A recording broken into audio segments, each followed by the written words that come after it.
Hello, everyone. Welcome to ELI, the only podcast in India where we bring a new founder on every episode to talk about their journey and their story of building a company.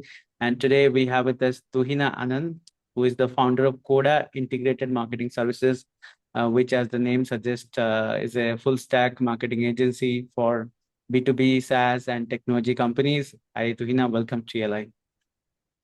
Thank you, Priya. Thank you, for having me on the show.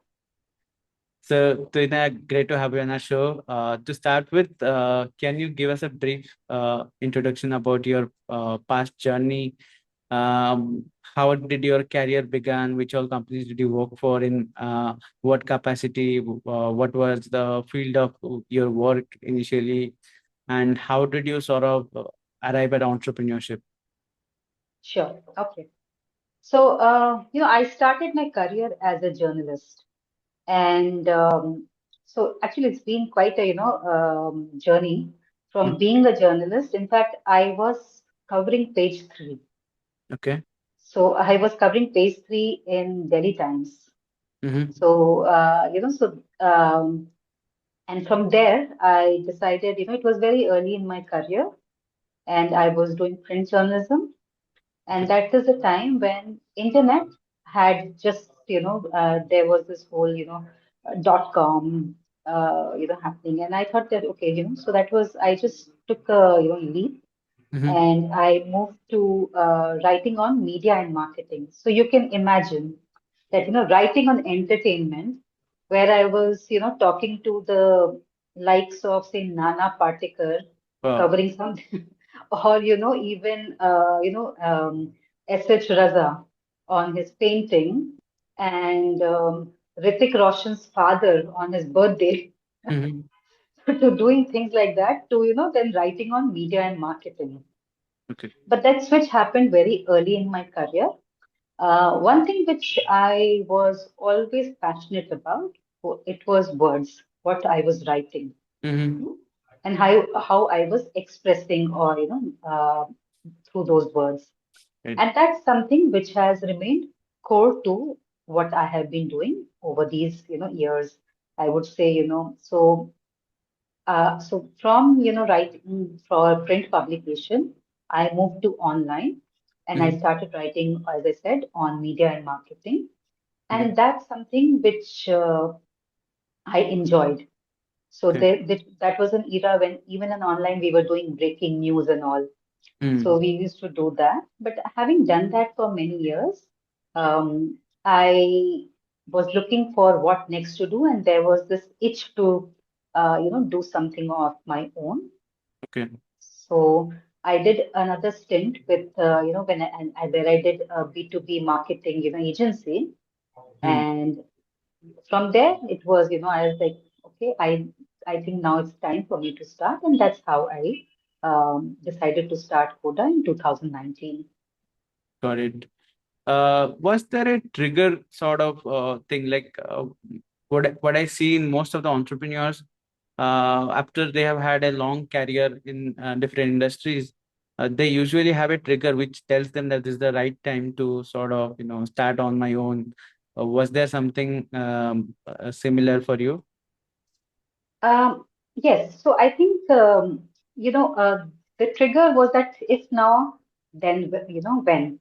Mm. So there was a time in the career where I had to make a decision whether I want to go to, corporate and look for another job, say in a B2B or a tech firm, or look or think of starting on my own. And that was really the trigger which said that, okay, this is the time when I do see that there's a gap in the market, and what I've been thinking. Maybe it's time to take it into fruition and at least see what is possible. Mm-hmm. Got it. And I was seeing on your LinkedIn, in the initial phase of entrepreneurship, you sort of took some consulting roles, uh, Mhm. um, which were the middle ground of entrepreneurship and a employee sort of transition phase. So can you describe that? Like, how did you evolve over time? Okay. So I think that's a very good reading on your part. That that I really took baby steps into jumping fully into entrepreneurship. So what happened was that when I was transitioning, I was still not sure, that I wanted to let go of the salary bit, Mm, because you're so used to getting that paycheck at the end of the month. yes. Um, or and so it was, so that's what I thought, okay, let me, transition in a way which is probably more safer. Mm, So when I started Koda, I started doing first consulting, and actually it didn't last for that long mm, because 7, 8 months into it, I realized that scaling is not possible mm, unless I put the team together. I won't be able to scale the company. So it is just me, right? And how many consulting assignments can you take? mm, So once though I had confidence that, okay, after with the consulting jobs that, okay, I can put a team together and this is working. That's when I decided that, okay, let's just take the leap. And I put the team together during COVID. got it. And what sort of assignments did you start taking in the initial days? I know now it would have evolved because along the way, ChatGPT came and all the AI writers came. Content was something that you had a lot of expertise on. I'm sure that would have disrupted your operations. We'll talk about that, but can you tell us like what were the initial assignments? What kind of a team did you put together initially? Yeah, sure. Uh, so, initially we started only as a content agency because that was my forte and that is my forte. And I thought that let's start with something which I'm comfortable with. Mhm, So the assignments that would come to us would be, writing blogs, case studies, websites, etc. So all, managing social media, etc. So all in all, everything was, related to writing. mhm, And that's the sort of assignment we began with. The team that I put together was also a team of, ex-journalists from my network, or people who were some of them who had done a bit of marketing in the past and were interested in writing. So that was the team that we put up. mhm. So yeah, that's how it started. And though we started as a content agency, we have matured to full funnel marketing agency now. Got it. And tell us about the phase when you start seeing AI kind of disrupting the whole content workflow. Because I have personally sort of gone through this transition. There was a time I was heavily investing Mhm. on content, and then eventually content became like sort of a commodity that can be generated with you know tools out there. So how did you go through that transition? Was there a transition at all? Do you still believe that content as an industry is being disrupted? Can you tell us about that? Okay, so I would be lying if I said that, I didn't see a change. There was definitely a change. Everybody became a content writer. Mm, Now suddenly with AI, everybody's a content writer and they can write wonderful English. They can, craft wonderful narratives. They can, sentences are beautiful. right. So that happened definitely. And that also made us think beyond the content bit that we are offering. So right now, like, we are, as I said, that we are a full funnel marketing agency. Uh, a bit of, push happened from AI as well. Mm-hmm. That, okay, we need to have more varied offering. So what we have seen is that over the years, there may be a dip in certain sort of content writing. So like a short form factor may not come to us as opposed to what it was coming earlier. Hmm? Mm, But then we've also noticed that a lot of our clients who wanted or who are looking for research oriented, copies, they still come to us. okay. So for us, because we're doing, B2B tech marketing, what happens is that when you do the structure on AI, what you get as an output is, and if you've not done, so if you're doing a structure on AI for many product, is going to give you the same structure. Hmm. So the uniqueness is lacking. When Right. you to think of use cases, when you to think of, examples, that's where the human expertise comes into play. Hmm. So for a lot of people, actually, a lot of companies come to us for long form factors, or in-depth copies.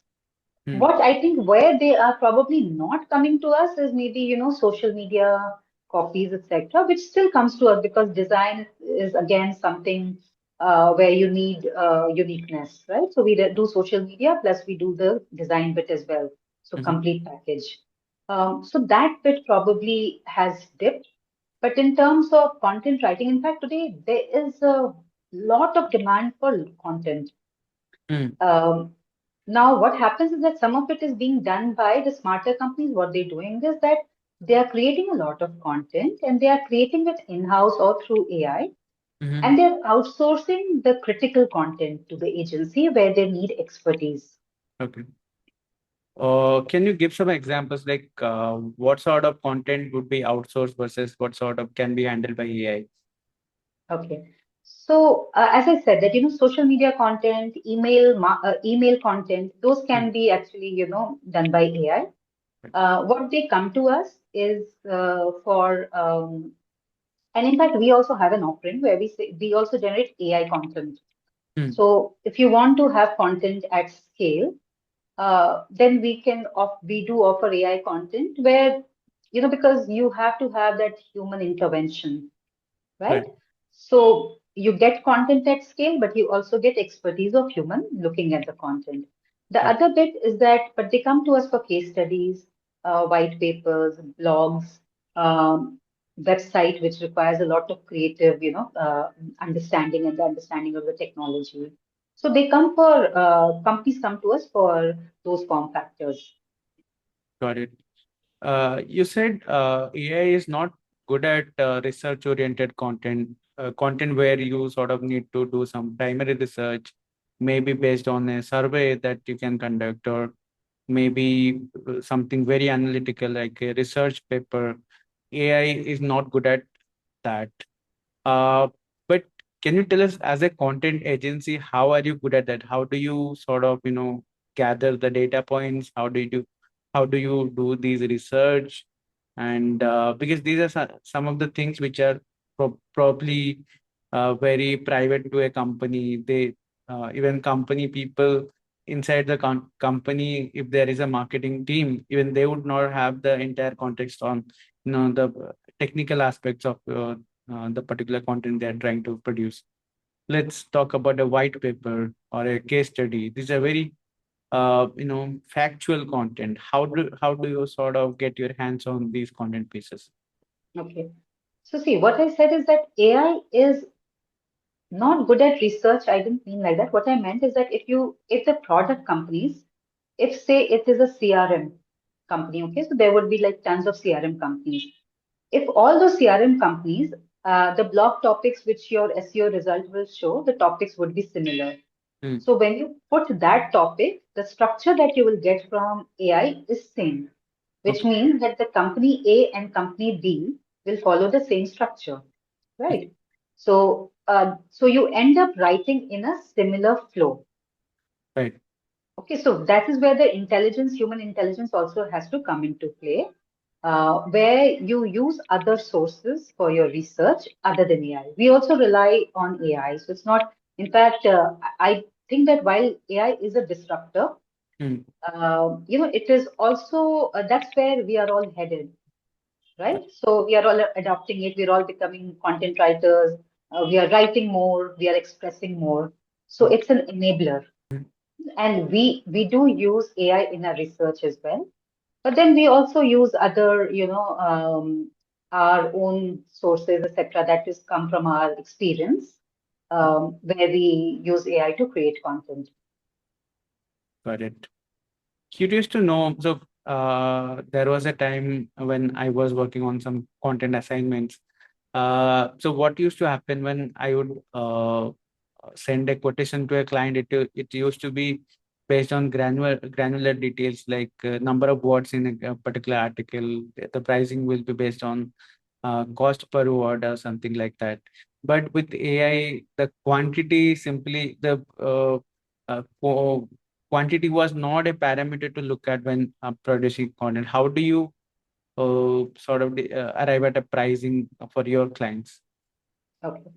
Um, I have been very clear that we are not in a per word business. As Mm-hmm. a writer, if I have to write, 200 words, I can easily write, especially it becomes easy with AI. So I am not in the per word business. In fact, I think that's like undermining the, expertise of a writer. So we don't engage in per word. We would work in terms of, the quantum of blogs, number of case studies, etc. And now what we usually, so where we actually, how we have pivoted is that we actually work in terms of doing a package Mm-hmm. for the client where we do content, we do digital, we do design, and we do demand and data for them. So Okay. everything together, and that works. So you are sort of outsourcing the complete marketing operation for a company. Yes, yes. And that also, as I said, that the push also came from AI, where we decided that, okay, because of AI, you cannot just be a content company. Hmm. And that's where we pivoted and we moved to being a complete B2B digital marketing agency. Got it. Uh, Tell us, how do you pitch to your client? Because you are heavy on content, and when you go to a client, say that we will outsource your content, they'll say content is now uh, done by AI. Why will I pay you for content? Do you face similar objections from your client? Not really. See, what happens is that when they come to us, they have a specific requirement. But as I said, that we actually, when we reach out or when clients come to us, we are doing a complete. We say that we are a full funnel marketing agency where we take care of your all four parameters of design, digital, data, demand, and content. Got it.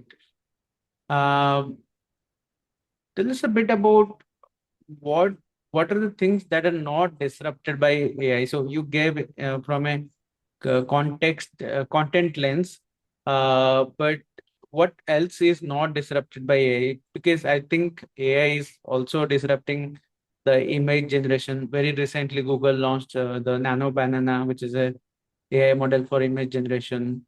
Image is disrupted, video is disrupted, text content long disrupted. Um, what is not disrupted? What is the sort of the intelligence layer on top of that, which will evolve as a differentiator or a expertise in future for a marketing person? Okay, so I actually see AI, in fact, as an enabler, as I said. Why? And disruption it can also be in a positive way, right? So I see it as an enabler. When it comes to image creation, there are so many possibilities now.